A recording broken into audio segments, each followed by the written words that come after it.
Halo, sebelumnya nama saya Mario Marcelido Irianowate. Alasan saya membuat video ini hanya untuk mempresentasikan tugas saya.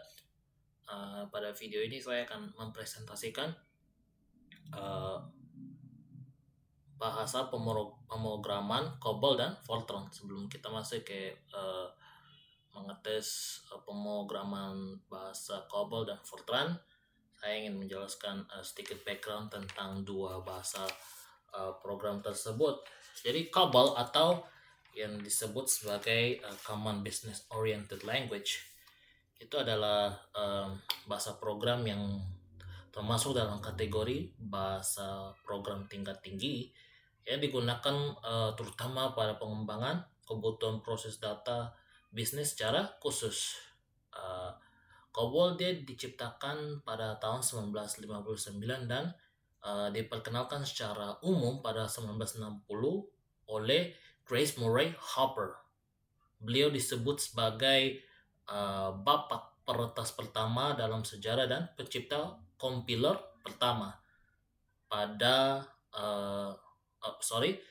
di Amerika Serikat.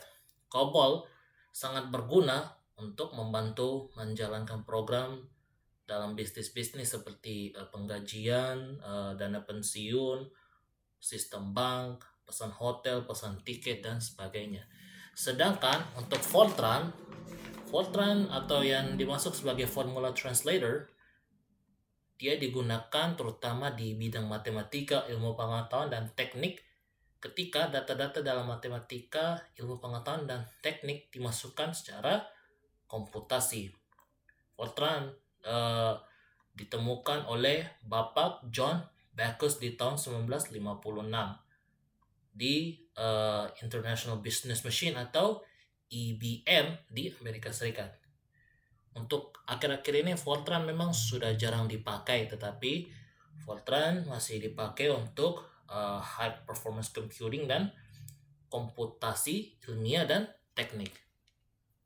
Oke, jadi dua bahasa program ini diciptakan pada tahun 1950-an di negara yang sama, yaitu di Amerika Serikat.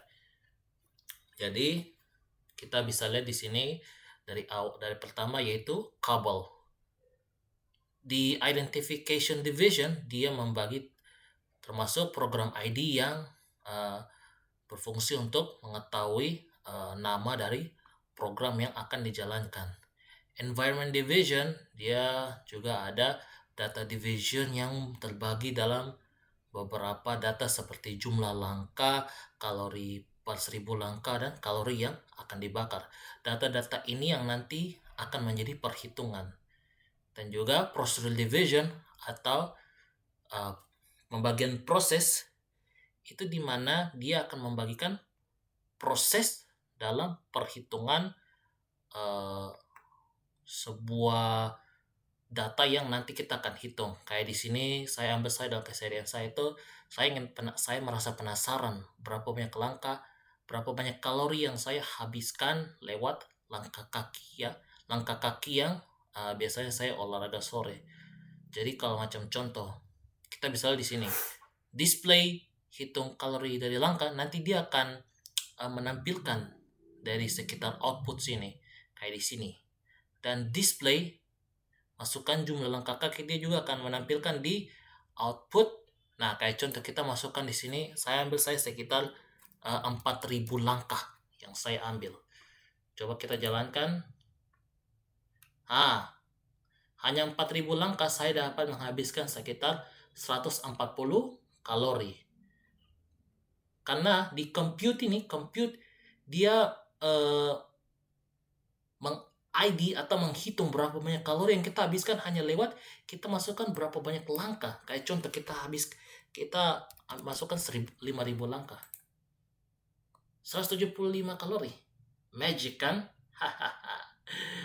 Oke, that's it for COBOL. Berikutnya kita ke Fortran. Nah, di Fortran sama halnya dengan COBOL, mereka agak sedikit berbeda. Programnya kita bisa di sini kita bisa masukkan nama program yang akan kita masukkan, dan real dia mengidentifikasikan berat, langka, kalori, underscore per, underscore langka, dan total underscore kalori. Nah, kita di sini mau cari tahu berapa banyak kalori lewat perhitungan Fortran ini. Oke, jadi kita kayak masukkan saja. Di sini kita bisa lihat kita masukkan berat badan kita dan jumlah langkah. Kayak contoh, beratnya saya sekitar 85 kg dan saya ambil saja sekitar 1000 langkah yang saya jalani. Kita bisa lihat di sini berapa banyak? 3400 kalori. Itu kalau macam kita kalikan. Oke. Kalikan dengan berat badan dan jumlah langkah. Kalau andai saya ambil 5000 langkah, 17.000 kalori. Menurut saya memang perhitungannya agak berbeda. Dan kita bisa lihat di sini ini juga hampir sama. Kita bisa lihat di sini 1700. Kalau kita perkirakan sekitar 170-an kalori. Sedangkan di sini juga sama, lebih dari 150 kalori yang kita habiskan. Jadi seperti begitu, menurut saya Cabal dan Fortran adalah program komputer atau bahasa pemrograman yang masih dipakai. Walau masih ada pengguna-pengguna yang sedikit memakainya, tapi tetap masih berguna. Oke, sekian dari saya.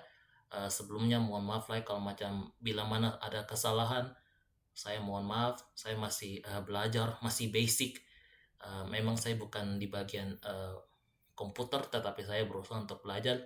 Sebelumnya terima kasih banyak lagi. Au revoir.